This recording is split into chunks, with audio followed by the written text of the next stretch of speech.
नमस्कार, म किम कोरियन ल्याङ्ग्वेजका प्रशिक्षक तथा सञ्चालक कर्णबहादुर घरतीबाट किम प्रेमी विद्यार्थी भाइ बहिनी इष्टमित्रहरूलाई कोरियन भाषाको फाइनल इक्जामको मितिको बारेमा र कुन सेक्टरको अगाडि इक्जाम हुन्छ भन्ने बारेमा केही कुराहरू तपाईँलाई जानकारी गराउन गइरहेको छु र कतिपय विभिन्न ठाउँहरूबाट विद्यार्थी भाइ बहिनीहरूले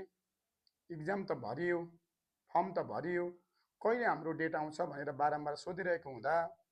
इक्जामको डेट चाहिँ अझै आइ नसकेको, तर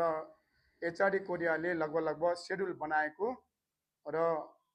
औपचारिक रूपमा प्रकाशन नभएको हुँदा इक्जाम छिटै नै हुने सम्भावना भएको छ र 2 महिना पछाडि लगभग इक्जाम हुने सम्भावना छ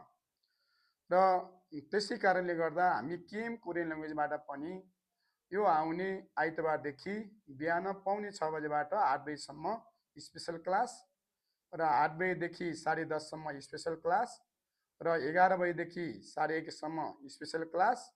र 4 बजेदेखि हामी 6 बजेसम्म स्पेसल क्लासको सुरुवात गरेका छौँ र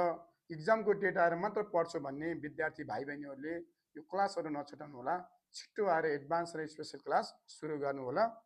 र केमा पढ्नुभएका विगतका विद्यार्थी भाइ बहिनीहरूलाई अहिले हामीले यो आउँदो पर्सि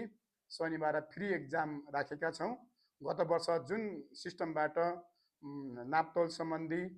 तपाईँको सुनसदेरो र चित्रको फिनखानबाटै हामी त्यही बनाएर एउटा ट्रायल एक्जाम फ्रीमा गरिरहेको छौँ र आज भोलि आएर टोकन लिएर शनिबारको एक्जाम दिन सक्नुहुनेछ र परीक्षाको बारेमा सबभन्दा पहिला फरेस्ट्री, जङ्गल सम्बन्धी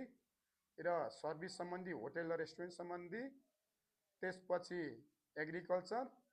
र अन्तिममा म्यानुफ्याक्चरको इक्जाम हुने सम्भावना छ। त्यसले छिटो विद्यार्थी भाइ बहिनीहरू आएर एडभान्स क्लास र स्पेसल क्लास पढ्नु हुन विनम्र अनुरोध गर्दछु। हस्त, धन्यवाद।